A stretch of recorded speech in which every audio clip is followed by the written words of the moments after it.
ચૈતન્ય અંશની જે મોજ છે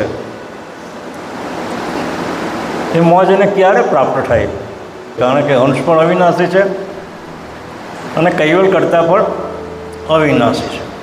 અને જે પુરુષો માતાના ગર્ભમાંથી આવ્યા છે બધા એનો નાશ થવાનો છે. પુરુષો એક જ એવા પુરુષ છે કૈવલ જે પરમગુરુ કે જેનો કદી નાશ થતો નથી.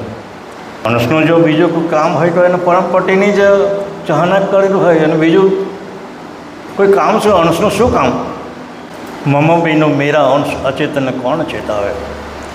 કે મારા વગર મારા અચેત અંશને કોણ ચેતાવે? એમ નવઘન શ્યામ સ્વરૂપ સ્વામી દામી કહત દલદાજ. આજની તારીખમાં પણ 250 વર્ષ પૂરા થયા છતાં પણ આપણે એના સૂળ દેને જ ઓળખીએ છીએ. હજુ એના મૂળ સ્વરૂપને હજુ ઓળખી શક્યા. મારું સ્વરૂપ તો ચૈતન્ય ચીર સ્વરૂપ છે. તમે શું કામ રડો છો? બધા સરખા છે. ચૈતન્ય પક્ષ શું છે? બધા સરખા છે. દયાળુ એટલે કહે છે કે ચૈતન્ય વિના કોઈ પણ ઘાટ આપોઆપ કંઈ ચલિત થઈ શકતો. અનંત કલ્પો સુધી આપણે પરમગુરુના સાક્ષાતમાં રહીને એનું અખંડ સુખ આપણે ભોગવવાનું છે.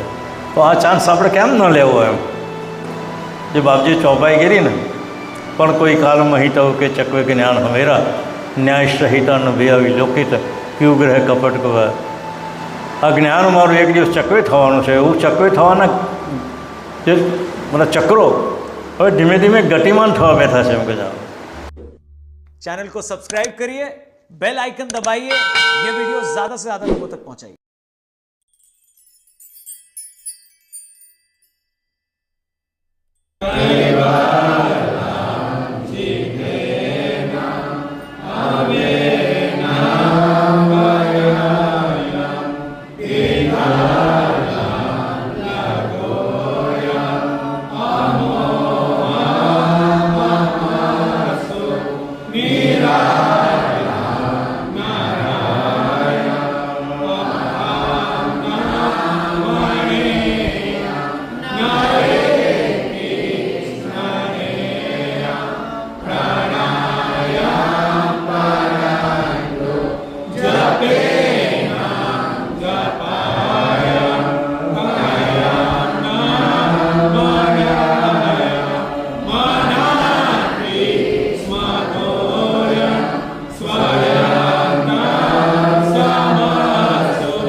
પાના નંબર 36 અભય મોજ દેખાવન કો અંગ.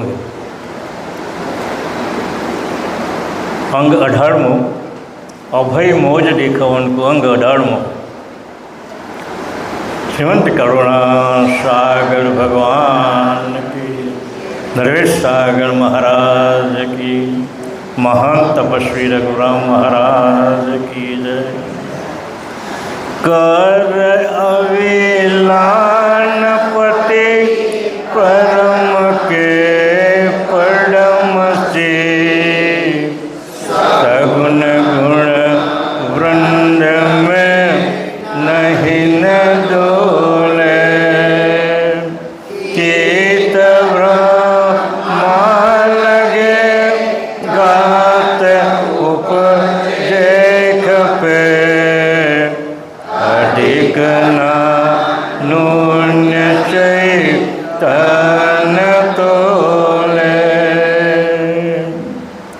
कर अविलान पति पड़म के पड़म से, सगुण गुण वृंद में नहीं न डोले, कित ब्रह्मा लगे घात उपजे खपे, अधिक न न्यून चैतन तोले। दयालु अनंत ब्रह्मांडाधीश, विश्व नियंता, विश्व रचयिता, परम कृपाळु, परम दयाळु, करुणाना सागर, આજે હંસલાલ એવા ગ્રંથના આ અભય મોજ દેખાવાના અંગની અંદર આપણને ચૈતન્ય અંશની જે મોજ છે એ મોજને ક્યારે પ્રાપ્ત થાય? તો દયાળુ એમ કહે છે કે અભય જો મોજ તારે જાણવી હોય તો તું કૈવલના સાક્ષી બન, કૈવલની સાથે એકઠા કર. અને કૈવલ એક એવા અવિનાશી કે જેના પ્રાપ્ત થવાથી અંશને અભય મોજ પ્રાપ્ત થઈ શકે, કારણ કે અંશ પણ અવિનાશી છે અને કૈવલ કરતાં પણ અવિનાશી છે. કૈવલ કરતાનું જે બીજું સ્વરૂપ જે છે જેને આપણે પરમગુરુ કહેવામાં આવે છે, જેને કૈવલ વેટ્ટા કહેવામાં આવે છે, કૈવલ કરતાનું બીજું એક સાકાર સ્વરૂપ જેને પરમ પુરુષ પણ કહેવામાં આવે છે, પરમ ગુરુ પણ કહેવામાં આવે છે અને કૈવલ વેટ્ટા પણ કહેવામાં આવે છે. આ પરમ પુરુષની જે વાત દયાળુના પ્રગટ થયા પહેલાં સગુણ અને નિર્ગુણની જ વાત જગતની અંદર પ્રસિદ્ધ હતી. જે ઈશ્વરીય અવતારો છે બધા 10 અવતારો છે, મત્સ્ય, કચ્છ, વરા, વામન, નૃસિંહ, કૃષ્ણ, રામ, નકલંગ અને બુદ્ધ. આ બધા જે 10 અવતારો છે તે 10 અવતારો એ માતાના ગર્ભમાંથી જ આવેલા છે. અને જે પુરુષો માતાના ગર્ભમાંથી આવ્યા છે બધા એનો નાશ થવાનો છે. પુરુષો એક જ એવા પુરુષ છે કૈવલ, જે પરમગુરુ, કે જેનો કદી નાશ થતો નથી. અને એવા નાશવાન ઈશ્વરીય અવતારોને આપણે અત્યાર સુધી માનતા આવેલા છે અને અત્યાર સુધી લોકો માને છે. ગઈકાલે લોકો 20-25 બહેનો આવેલી હતી અહીંયા યોગનું શીખવા માટે. એને કોઈ કીધું હોય કે ભાઈ ઉમરાના તપસ્વી રઘુરામજી મહારાજ છે, એને 5 મુદ્રા એને સિદ્ધ કરેલી, ભૂચરી, ચાચરી, ખેચરી, અગોચરી અને ઉન્મુની. એને 25 બહેનો અહીંયા આવેલા. મેં એને થોડી વાતો એ કરી કે આ એ પુરુષ એવા થઈ ગયા આખા વિશ્વની અંદર કે જેનો જોટો મળે તેવો નથી. પ્રણવને કુંભક કરવું, કેમ કરવું, કઈ રીતે કરવું, અને 12 વર્ષ સુધી એ પ્રણવને બ્રહ્મરંધ્રની અંદર એનું જે સ્થાન છે એ બ્રહ્મરંધ્રની અંદર એને સ્થાપિત કરીને 12 વર્ષ સુધી એને એ તપસ્યા કરવાથી, ભૂચરી મુદ્રિકા સિદ્ધ કરવાથી એમ કે પૃથ્વી તત્વમાં અદૃશ્ય થાય એવી શક્તિ એને પ્રાપ્ત થાય છે. અને એને 5 મુદ્રાની મેં ટૂંકમાં એને છણાવટ કરી. તેમાં પેલી 2 બહેન તો એટલી બધી યોગની ક્રિયાની માસ્ટર હતી કે જીવનભાઈ મેં ઘણા કલાકો ને કલાક સુધી એ યોગની અંદર હું બેસી શકું છું, એટલી મારી કેપેસિટી તો છે જ. પણ બેન મેં કહું, એ ક્ષણિક માત્ર તમે બેસી છો કલાક 2 કલાક, એનાથી તમે પરમપદને પ્રાપ્ત ન કરી શકો. જે પરમપદ છે, જેના થકી આ વિશ્વની રચના જેને કરી, કૈવલ્ય કરતા જેના અમારા ઈષ્ટદેવ છે, અને એનું બીજું એક સાકાર સ્વરૂપ એટલે પરમ ગુરુની થોડી વાતો કરી. બાપજીની એક ચોપાઈ છે આ જ અંગની અંદર, 25મા અંગની અંદર કહે છે, સાંઈ શ્વે રહે સદા. સાંઈ એટલે કૈવલ કરતા, સાંઈ શ્વે રહે સદા, ડગમગે નહીં કદા. એના સ્થાનમાંથી આવતા એ નથી ને જતા નથી, ડગમગે નહીં કદા, ડગમગતા નથી, એટલે આવતા નથી ને જતા. સાંઈ શ્વે રહે સદા, ડગમગે નહીં કદા, સંત તેનું હૃદય. સંત કૈવલ કરતાનું હૃદય છે. અહીંયા શું કહે છે આ ચોપાઈમાં? કૈવલ કરતાનું જો હૃદય એ જ પરમ ગુરુનું સ્વરૂપ છે. તમારું હૃદય તમારાથી જુદું નથી. આમ કૈવલ કરતાનું જે હૃદય છે એ જ સંત, એ જ પરમ ગુરુ, એને આ ચોપાઈમાં સિદ્ધ કરી બતાવે છે. બાપજી આપણને એ કહે છે, સાંઈ શ્વે રહે સદા, ડગમગે નહીં કદા, સંત તેનું હૃદય કહું દ્રષ્ટાંત. પછી નીચે એક દ્રષ્ટાંત આપે છે કે જેમ એક નિંદ્રાધીન પુરુષ એના રૂમની અંદર છૂટેલા હોય છે અને એને સપનું આવે છે, અને સપનાની અંદર જે કંઈ બી લીલા કરે છે તે પેલા સૂટેલા શરીરને ખબર પડતી. સપનું આવે તો પહેલાં સૂટેલું પુરુષને ખબર પડતી હતી, સપનું કોને આવે? એમાંથી ઉત્પન્ન થનારા જે સપનવટ પુરુષ જે છે એ એક લીલા કરે છે, અને એ લીલા એ કૈવલનું જે સ્વરૂપ જે છે એ પરમગુરુ જ લીલા કરે છે. અને જગતની અંદર એનું સર્જન, કૈવલ તો એક છૂટેલું સ્વરૂપ છે એમ, પણ જે કંઈ બી લીલા કરી છે તે પરમગુરુ પોતે કરેલી છે. જગતની રચના જે કરી છે એ પરમગુરુ પોતે જ કરેલી છે. કૈવલ તો સાઈડમાં છૂટેલા પુરુષ તરીકે એને બાજુમાં રાખેલા છે. એ આખું દ્રષ્ટાંત એ 25મા અંગની અંદર આપણને બાપજી સમજાવે છે. અહીંયા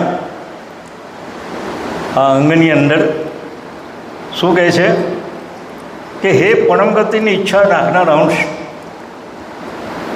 અંશનું જો બીજું કોઈ કામ હોય તો એને પરમપતિની જ ચાહના કરેલું હોય, અને બીજું કોઈ કામ છે અંશનું શું કામ?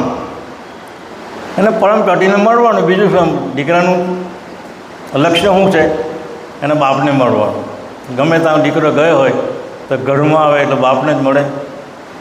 એમ કૈવલ કરતાનું જે બીજું સ્વરૂપ જે છે, જે એનો અંશ છે તે અંશનું લક્ષ્ય એને પરમપતિને મળવાનું જ હોય. એમ પણ અડધો કલ્પો વટી ગયા છતાં પણ અંશ પોતાને સ્વરૂપને પ્રાપ્ત થયું નથી, એટલે પરમગુરુને આવવાની જરૂર પડી છે.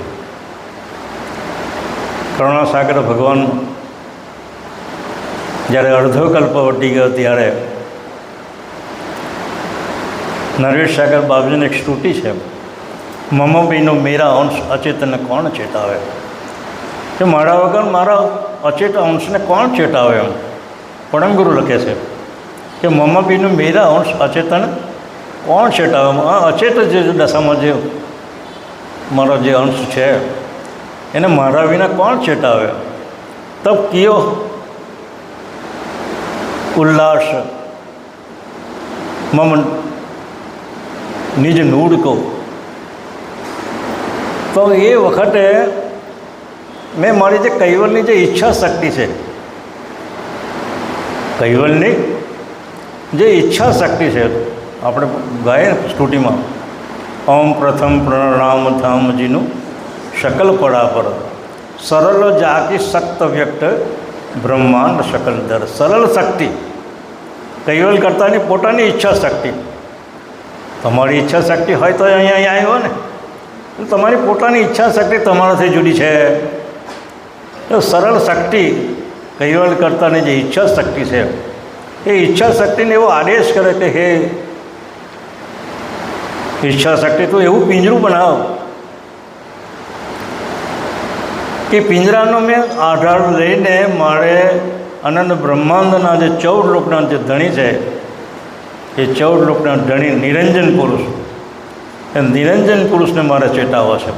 કારણ કે પ્રથમ પુરુષ પાર્થિવ અંશ કરતા માલિકનો પાર્થિવ અંશ એ નિરંજન પુરુષ.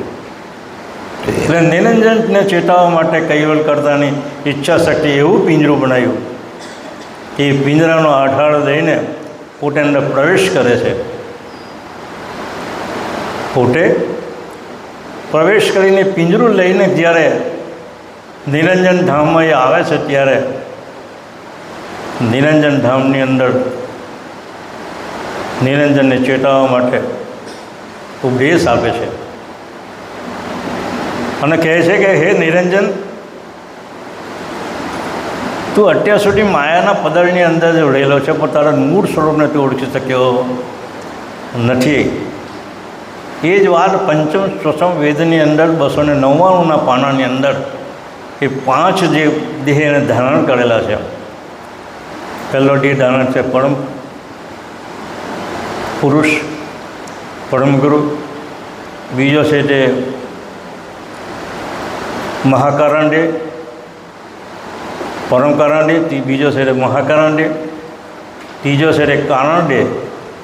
ચોથો છે તે સૂક્ષ્મ દેહ અને પાંચમો છે તે સ્થૂળ દેહ. આવા 5 ચોલા મેં ધારણ કરેલા છે.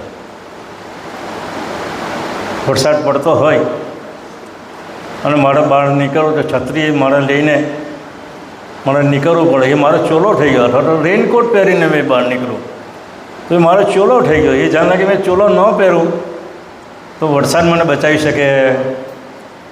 એમ દયાળુએ નિરંજન ધામમાં ગયો તો પ્રથમ ચોલો એને ધારણ કર્યો.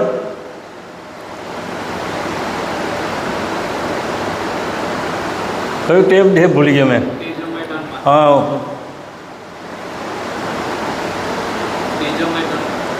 તેજોમય તન માત્રનો દેહ મેં ત્યાં ધારણ કર્યો. એટલે તેજોમય દેહ એટલે કેવો દેહ? પ્રકાશપુંજ, જે અનંત કોટી રવિ સૂર્યનો તેજ પણ ત્યાં ઝાંખો પડે એવો પ્રકાશપુંજ શરીર મેં ત્યાં ધારણ કર્યું. કારણ કે નિરંજનનું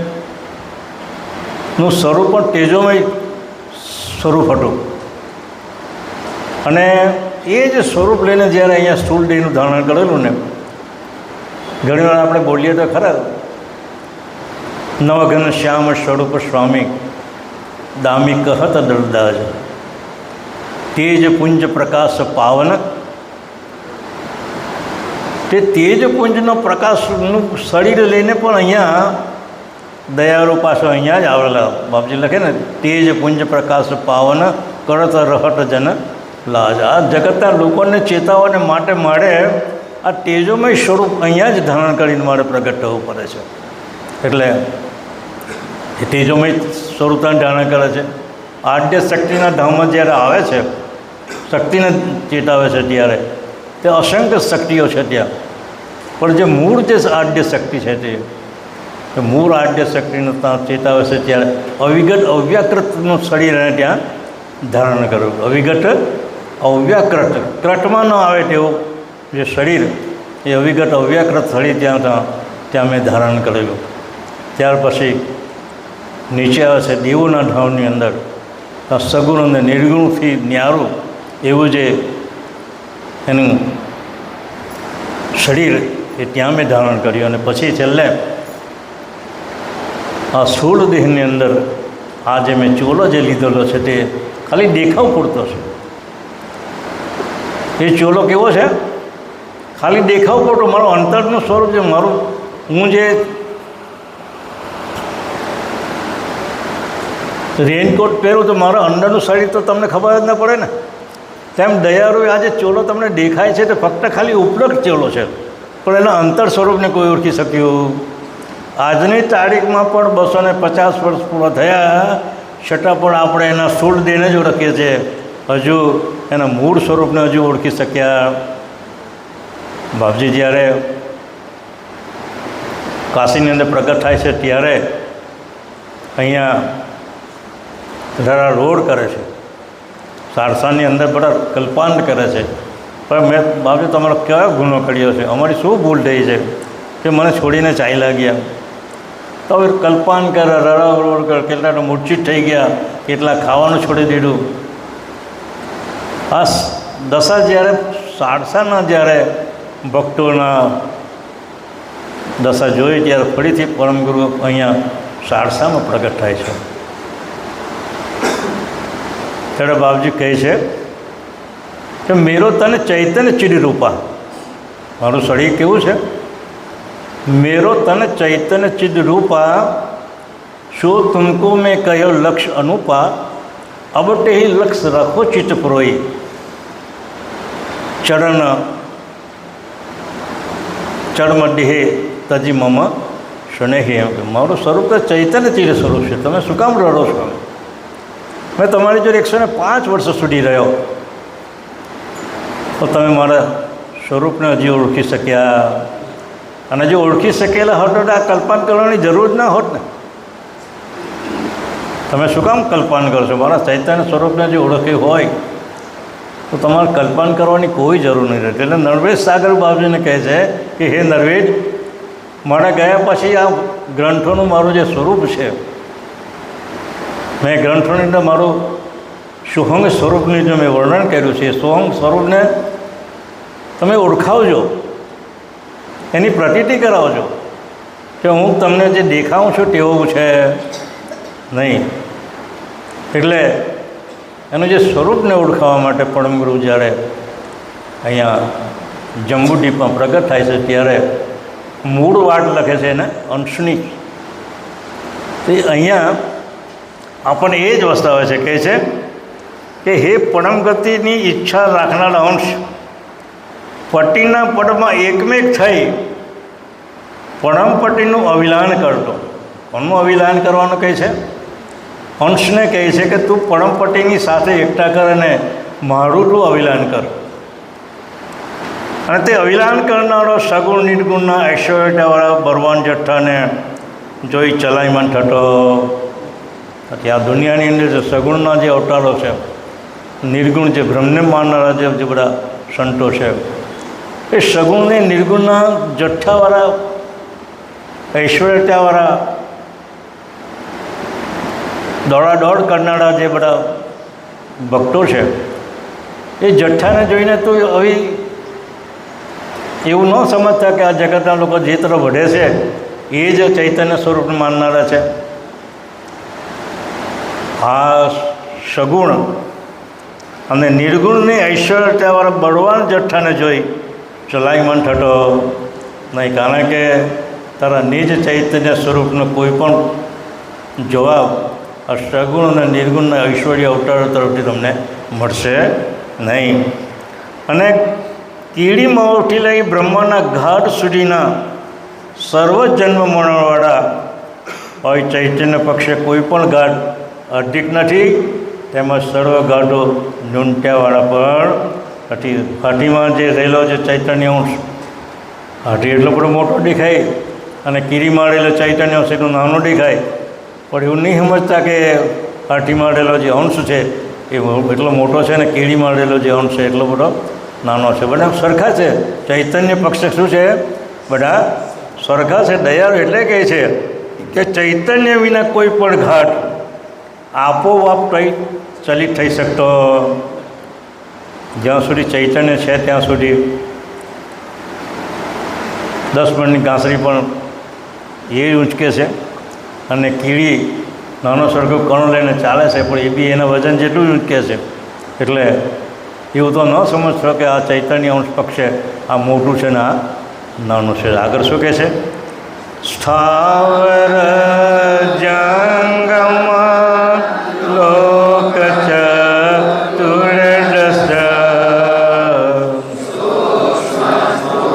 શમ પ્રકૃતિ કહાવે, જે ઘરે ઘાત તે ખાત સર્વ માયના કાયના ક્રતડે કીને ધાવે.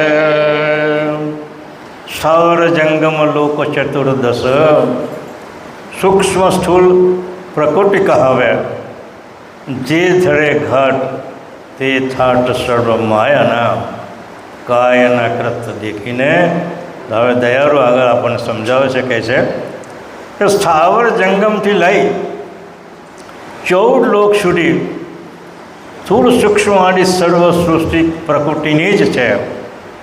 અને તેની અંદર જે જે ઘાટો મનુષ્યથી લઈ અવતાર આદિ પુરુષોએ ધારણ કર્યા છે તે સર્વ થાટ માયાના છે. કારણ કે જગતની અંદર આપણો ઘરમાં બહાર રોટલો બનાવતી હોય, ફક્ત લોટથી રોટલો થતો નથી, પણ લોટની અંદર પાણી નાખે, તેલ નાખે, મીઠું નાખે, જે કંઈ બી નાખવાનું હોય તો તેનાથી જ એ લોટ ચિકાસ પકડે. એમ જગતની રચના દયાળુ જ્યારે કરી તેને ચિકાસને પકડવા માટે માયાનું આવરણ પહેલેથી જ મૂકેલું છે. એ માયા ન હોત તો જગતનો વ્યવહાર ચાલે. દુનિયાની અંદર તમે વિચાર કરો કે જગતના નિયંત્રણ પરમ કૃપાળુ ભગવાન કરુણાસાગર જ્યારે નિરંજન ધામમાં આવે છે ત્યારે દયાળુ એને ચેતાવે છે. અને ચેતાવીને પછી જે નિરંજન પુરુષ પોતાના સ્વરૂપની અંદર, એટલે નૂળ ભૂમિકાની અંદર, નૂળ ભૂમિકા એટલે પરમગુરુનો જે સ્વયં પ્રકાશ છે, દિવ્ય પ્રકાશ છે, એ પ્રકાશની અંદર પોતે જ પોતાના સ્વરૂપની અંદર એનો અનુભવ કરવાને માટે ત્યાં ચાલ્યા છે. અને આજની તારીખમાં પણ એ નિરંજન પુરુષ બાપજીએ દુનિયાની અંદર એક જ પુરુષના વખાણ કર્યા છે, જે વૈરાગી પુરુષ છે. વૈરાગી પુરુષ દુનિયાની અંદર એક જ પુરુષ, એ 14 લોકને નચાવનારી જે માયા, એ માયાને છોડીને ચાલ્યો જેવું કોઈ હેલી વાત છે? આપણે ગામની અંદર, ઘરની અંદર સ્ત્રીને છોડી નથી શકતા, તો નિરંજન 14 લોકના ધણી જ્યારે માયાને છોડીને જ્યારે ચાલ્યા થયા છે, દયાળુ એના વખાણ કરે છે કે એ અદ્વૈત ચિંતામણી ગ્રંથની અંદર પહેલા જ અંગની અંદર માયાના વખાણ કરે છે કે તને મારા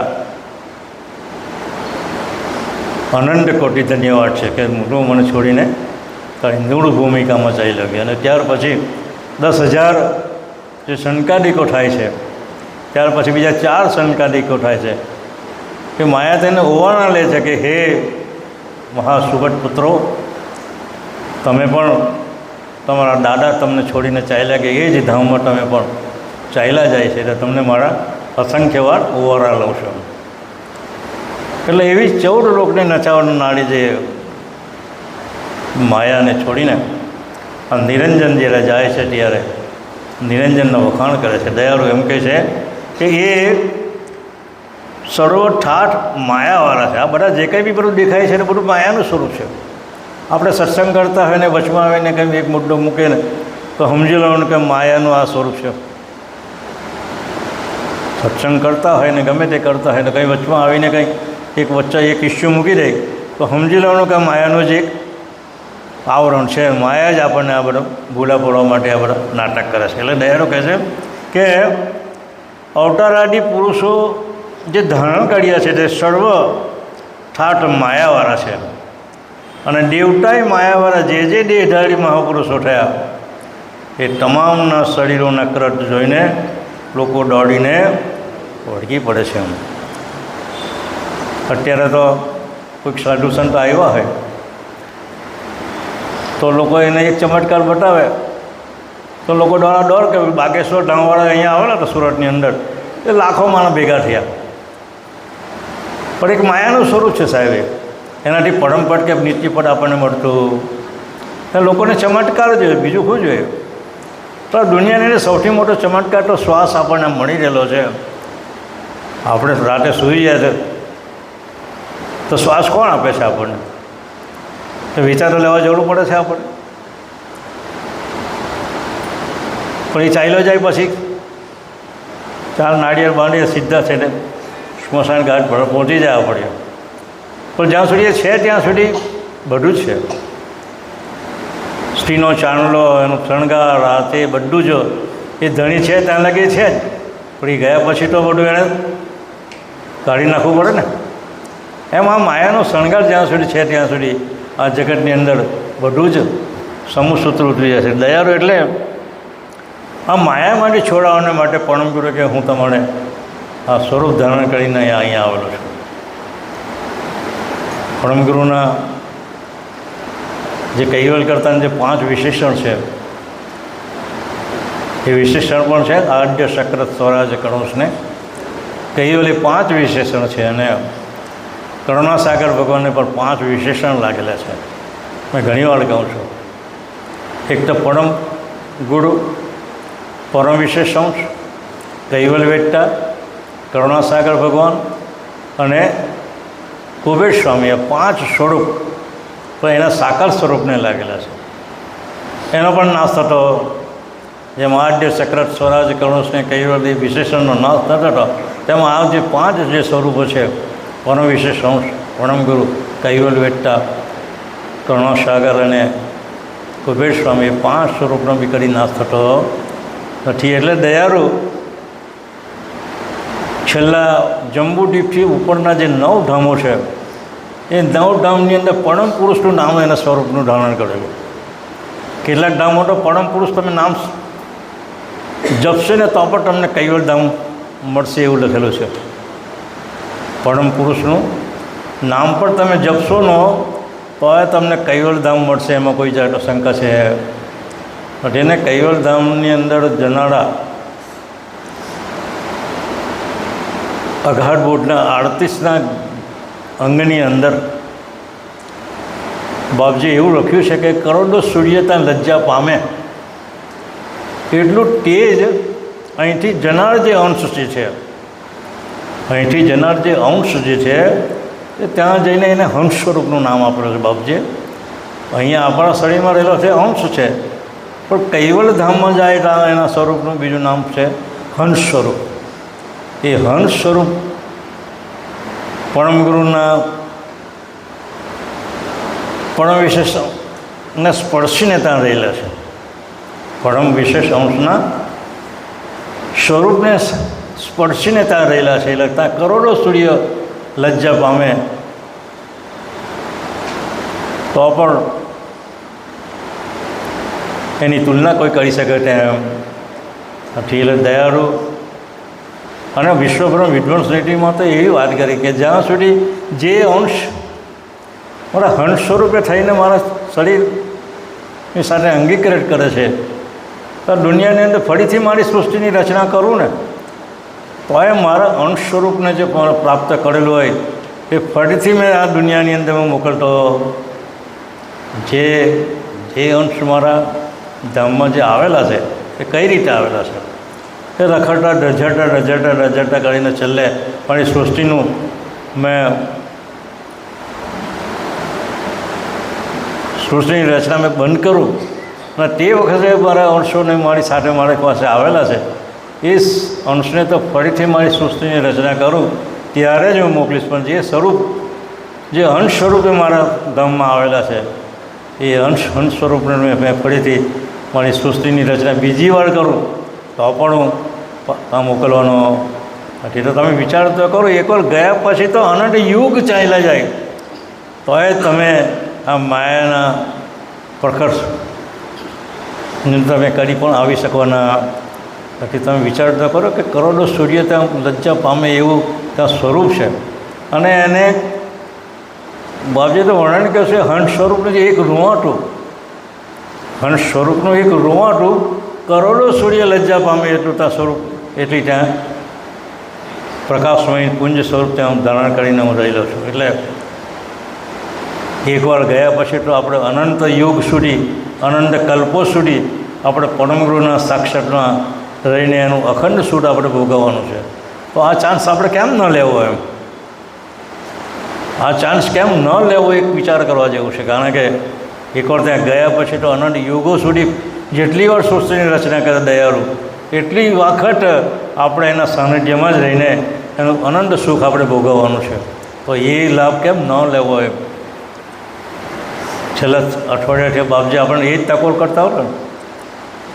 અલકદાસ બાપજી છેલ્લી તકોર કેવી કરી કે આપણે કેટલા વખત ખાવાનું તો નથી ભૂલી જતા, આપણે નહાવાનું નથી ભૂલી જતા, સૂવાનું નથી ભૂલી જતા, હા બધું જ નથી ભૂલી જતા. પણ આ ચૈતન્ય સ્વરૂપને જાગૃત કરીને પરમપદમાં લઈ જવા માટે કેમ નથી ભૂલી જતા, આપણે કેમ ભૂલી જઈએ છીએ એમ. એટલે ઘણી તકોર કરી એમ. તકોર કોણ પુરુષ કરી શકે? જે પુરુષ એ દશામાં રહેતા હોય તે જ પુરુષ આપણને તકોર કરી શકે. નહીં તો હું જો માંડ બંડિયા કરતો હોઉં તો તમને એમ નહીં કહેવાનું કે ભાઈ તમે આ બંધ કરજો, પણ હું ન કરતો હોઉં તો જ તમને બે શબ્દ હું કહી શકું. એટલે આ પુરુષ આપણને એટલી તકોર કરીએ એટલા માટે કરી કે સ્વરૂપમાં 6 કલાક સુધી તો એ ધ્યાનમાં બેસે છે. અને જ્યારે એને દક્ષિણા લીધી ને, અને બલગામની આપણે સૂરકુવાની જ્યારે એણે દક્ષિણા લીધી ને, ત્યારે અમે વચમાં અમે ગયા ને મળવા માટે, ત્યારે કૃપાદાસે કીધું કે જીવનભાઈ તમે આવ્યા તો ખરો, પણ એ અત્યારે લક્ષમાં બેઠેલા છે સવારના 4 વાગ્યાના, તે હજુ ઉઠાયા. એને અમારે જમવાનું હોય તો મારે એને ઉઠાડવા જવો પડે, ત્યારે એ ઉઠે. આટલો સમય સુધી જો એ બેસતા હોય તો એનામાં કેવી શક્તિને પ્રદાન થતી. કરુણાસાગર ભગવાનની શક્તિ એના માટે ઉતરે જ, એમાં ન ઉતરે એવું કંઈ સવાલ ઊભો થતો નથી. એટલે એ દયાળુ એક આપણને એવા પુરુષ મળેલા છે કે જેના થકી આ સંપ્રદાયનો કંઈ વિકાસ કરી શકે એવો છે. કાલે તો આપણો અજીતદાસ બાપજી પણ અહીંયા આવેલા તો અમને કહેતા હતા, જેને સાંભળ્યું હોય કે જીવન હવે મને એવું લાગે છે કે આપણો સંપ્રદાયનો જે બાપજી ચોપાઈ ગયેલી ને, પણ કોઈ કાલ મહિતો કે ચકવે કે જ્ઞાન હમેરા ન્યાય સહિતાનો ભેયાવી લોકિત ક્યુ ગ્રહ કપટ કવા. આ જ્ઞાન મારું એક દિવસ ચકવે થવાનું છે. એવું ચકવે થવાના જે બધા ચક્રો હવે ધીમે ધીમે ગતિમાન થવા બેઠા છે. એમ કે જાઓ અલકદાસથી આપણને મળ્યા, આપણા મહેશભાઈ આપણને મળ્યા. મહેશભાઈને તો અત્યારે આખા ગુજરાતમાં એટલું જ નહીં, આખા ભારત વર્ષની અંદર એટલા બધા ફોન આવે છે, અને ત્યાં પણ સત્સંગ ચાલે છે. અત્યારે જો ફોન કરો ને તો 9 થી 10 ત્યાં પણ દરરોજ સત્સંગ ચાલે છે. અને જે લોકો નથી સાંભળેલું સત્સંગ, એ સત્સંગ સાંભળીને બહુ ચકિત થઈ જાય છે. એટલે દયાળુ એવા પુરુષોને આપણે અહીંયા મોકલે છે. ફક્ત ખાલી આપણે એને સહકાર આપવાની જરૂર છે. ગમે તેવું જ્ઞાન હોય, પણ અહીંયા કોઈ આવતું જ નહીં હોય તો કથાકાર શું કથા કરે? એટલે આપણને એમ લાગે છે કે હવે આ જ્ઞાન સંપ્રદાયને ચક્વે થવાના ગતિમાન ચક્રો ચાલુ થઈ ગયા છે. એટલે દયાળુ આગળ એમ કહે છે, જે થકી સર્વે તેજ તારું હૃદય વાત મૂકીને જો પોત પાકે જहाँ लगे आपનું આપ પે વિના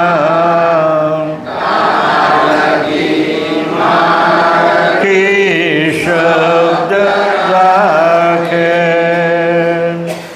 જે થકી સર્વએ તેજ તારું રૂડે ભાટ મૂકીને જો પોટ પાકે જहाँ લગી આપનું આપ પેખ્યા વિના ત્યાં લગી મહર કે શબ્દ રાખે. દયાળુ અહીંયા આપણને એક સુંદર સમજૂતી આપે છે અને કહે છે કે ઉપર લખેલા મહાપુરુષોના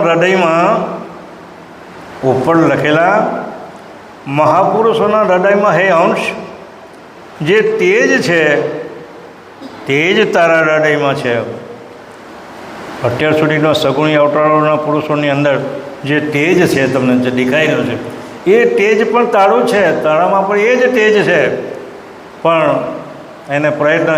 એને ઓળખવા માટે તું કદી પ્રયત્ન કરતો નથી. એટલે કહે છે કે મહાપુરુષોના હૃદયમાં જે અંશ છે, જે તેજ છે, તે જ તારા હૃદયમાં પણ છે.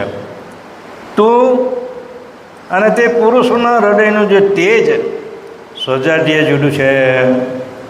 જે કોઈ બી મહાપુરુષો બધા થઈ ગયા, એ મહાપુરુષોના અંતર સ્વરૂપનું જે તેજ છે, ભ્રુકુટીના તેજની અંદર જે તેજ તને દેખાય છે એ તેજ પણ તારા હૃદયમાં છે જ, પણ એ તેજને ઓળખવા માટે તો પ્રયત્ન કરતો નથી. અને એ તેજ સજાતીય જુદું નથી, પણ માયાના ઠાઠવાળા ઘાટને લઈને તું તેજને નહીં જોતા, તું ઘાટને જુએ છે. આમ થવાનું કારણ તારી પોતાની ભ્રાંતિ છે. માટે માયાની બહુવિધ પ્રકારની ભાતને મૂકી દે અને તારું મૂળ એમ તારું સ્વરૂપને તું જો. આમ જ્યાં સુધી પોતાનું સ્વરૂપ જાણવામાં ન આવે ત્યાં સુધી થઈ ગયેલા મહાપુરુષોની મૂળકી એટલે શરમ તને છૂટશે અહીં. એટલે તારા મૂળ સ્વરૂપને તું જો, તો જ તને ખબર પડશે કે મારું સ્વરૂપ પણ એ છે જે મહાપુરુષોના શરીરની અંદર જે કંઈ પ્રકાશ તને દેખાય છે એ જ પ્રકાશ પણ તારા હૃદયમાં છે, અને એ પ્રકાશને હૃદયમાંથી બહાર કાઢવા માટે તો પ્રયત્ન કરશે તો જ આ જગતની અંદર જે મહાપુરુષોની જે બધી મૂળખીઓ છે એમાં તો કદી પણ અટવાશે નહીં. એટલે દયાળુ આગળ આપણને શું કહે છે? રાખ વિશ્વાસ પર કાશ સર્વ તુજ મેં,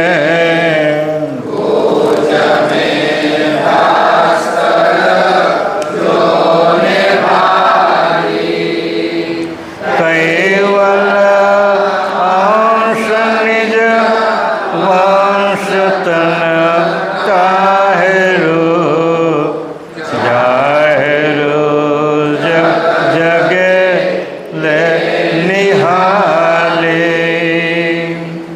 राख विश्वास प्रकाश सर्व तुझ में भुज में बास कर जोने भाले कैवल अंश निज वंश तन ताहेरु जाहेरु जग जगे ले निहाળી. દયાળુ ઉપરનું જે વાત જણાવી છે એ જ વધારે સ્પષ્ટીકરણ કરતા કહે છે,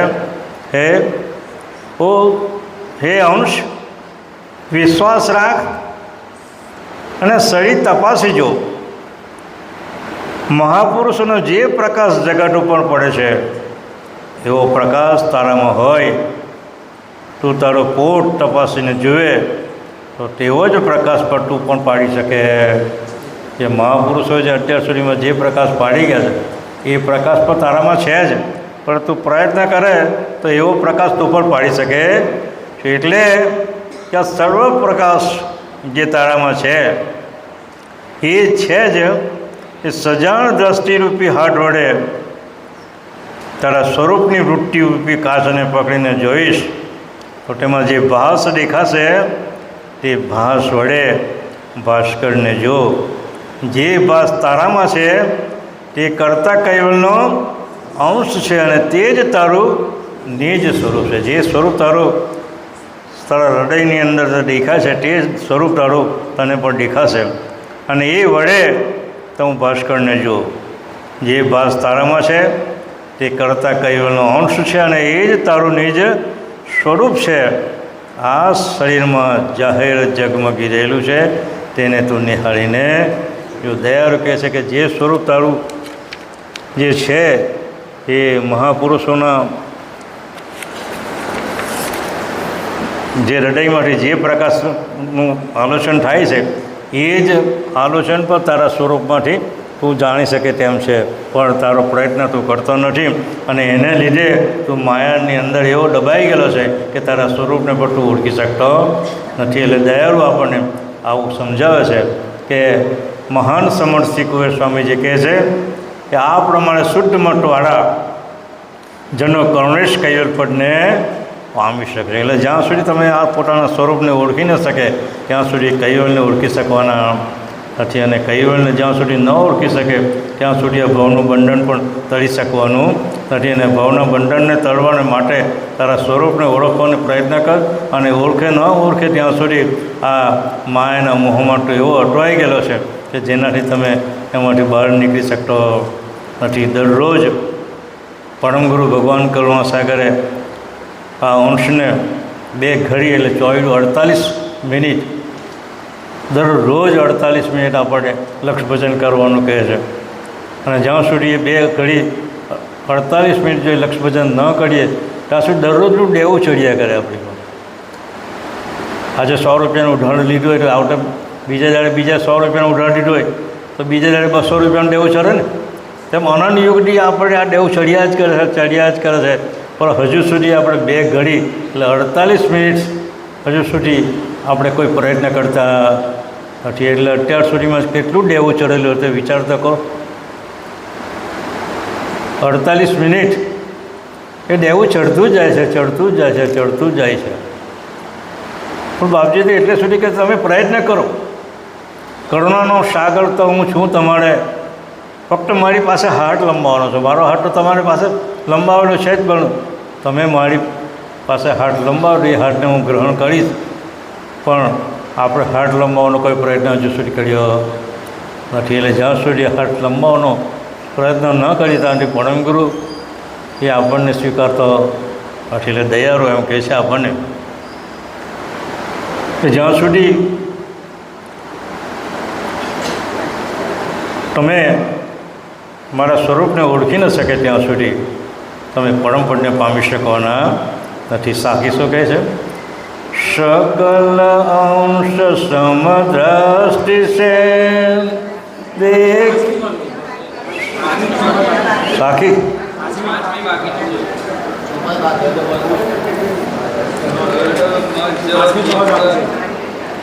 પાછળની બાકી છે.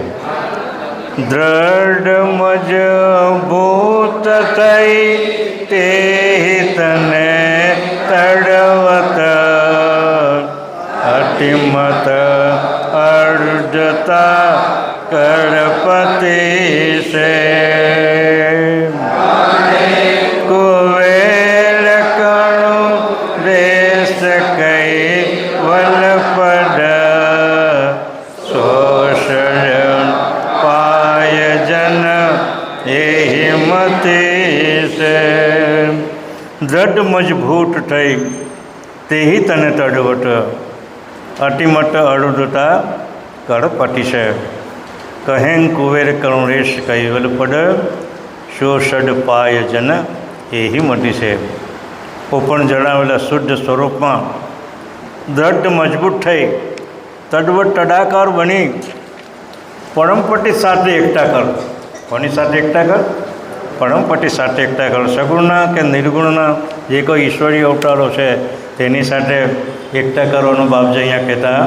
એટલે મહાન સમર્થ શ્રી કુબેર સ્વામી કહે છે કે આ પ્રમાણેના શુદ્ધ મતવાળા જનો કરુણેશ કૈવલ પદને પામી શકે છે. દયાળુ કહે છે કે જ્યાં સુધી તારા સ્વરૂપને ન ઓળખે ત્યાં સુધી આ આવાગમન મળશે નહીં. માટે તું તૈયાર થઈ જા અને તારા સ્વરૂપને ઓળખાણ કરવા માટે જે પરમગુરુએ 2 ઘડી ભજન કરવા માટે આપણને જે કરેલું છે એ 2 ઘડી તો ઓછામાં ઓછી કરવી પડે. અને એ જો ન કરશે તો દરરોજનું દેવું આપણું ચડતું જાય ને ચડતું જવાનું છે. અને એનો નિવેરો આ દુનિયાની અંદર ફરીથી આપણે બીજો અવતાર લઈશું. એ કયા ઘાટમાં જઈશું તે પણ નક્કી છે. આ છેલ્લો અવતાર આપણને જે મળેલો છે એ અવતારનું તમે એનું મૂલ્યાંકન કરી એની ગતિને ઓળખી અને એનું જે મહત્તમ એ છે એને ઓળખીને એનો પ્રયત્ન કરીને પરમગુરુના સાથે રાખીને પરમગુરુની સાથે રાખીને અને એટલે કૈવલ્યપદના આપણે મેળવવા માટે આપણે પ્રયત્ન કરવા જ જોઈએ. અમને રાખ્યું છે सकल अंश समद्रष्टि से देखी परम पद चीन मोमन गुण ते गत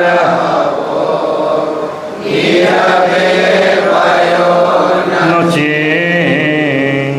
सकल अंश समद्रष्टि से देखी परम पति चीन મોહમન ગુણ તે ગત હવો નિર્વ્યય ભયો નથી. દયાળુ જ્યારે સર્વ અંશોને સમદ્રષ્ટિથી જોશો ત્યારે જ તમે પરમપતિને પામી શકશો. દયા આજે કેટલું સુંદર વાત કરી છે કે દુનિયાની અંદર અત્યારે તો ઝઘડા એટલા બધા ઝઘડા ચાલી રહેલા છે હા, કોઈ જમીનનો ઝઘડો હતો, પૈસાનો ઝઘડો, કોઈ મિલકતનો ઝઘડો હતો. પણ જ્યાં સુધી પરમ ગુરુને જો મેળવવું હોય તો આ ઝઘડા બધા મિટાવી દેવા પડે. તમે તમારા સ્વરૂપને જો મેળવવું હોય તો આ દરેક ઝઘડાઓ જે કંઈ બી ઝઘડા છે તમારા એ ઝઘડાને બધાને મટાવી દઈને પરમપતિને તો જ જાણી શકશો. અને ગુણનો મોહ પણ ત્યારે મનથી નાશ પામશો. એથી નિર્ભય બનીને નચિંત કરો. દયાળુ કહે છે કે જે મોહ છે એ મોહને પણ મોટી માળીને નાશ પામીને અને નિર્ભય બનીને પરમ ગુરુના ભજનનું લક્ષ્ય ભજન કરશો તો જ પરમ પતિને આપણે જાણી શકશો. દયાળુ એમ કહે છે કે પણ આગળ કહે છે સુર સુરપતિ હરિહર અજ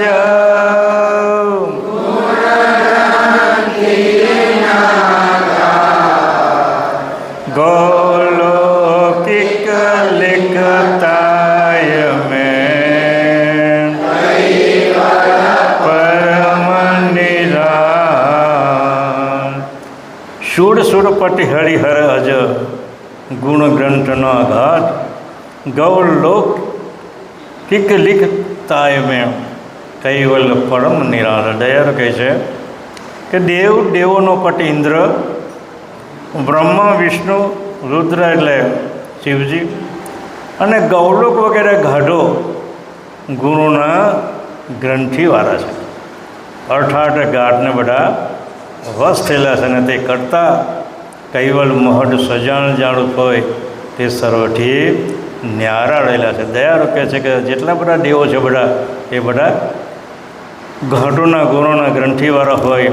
એને પામવાથી, એને ભજવાથી પરમપદ મળી શકવાનું નથી. એટલે દયાળુ કહે છે કૈવલ મહદ સજાણ જાણ સ્વરૂપે હોય તે સર્વથી ન્યારા રહેલા છે. અને એ ન્યારાને ઓળખવા માટે દયાળુ કે તું હવે કમરકસ અને કર અવિલાન પતિ પરમ કે પરમસી હું સગુણ ગુણ વૃંદમાં નહીં ન ડોલે કિત બ્રહ્મા લગે અજ કાટ ઉપજે ખભે અધિકના દુનિયાના ચૈતન્ય દિશે. એટલે દયાળુ કહે છે કે આ બધા જેટલા બધા દુનિયાની અંદર જે બધા ઘાટો છે એ ઘાટો તારા ચૈતન્ય સ્વરૂપને લીધે જ હાલને ચાલે છે.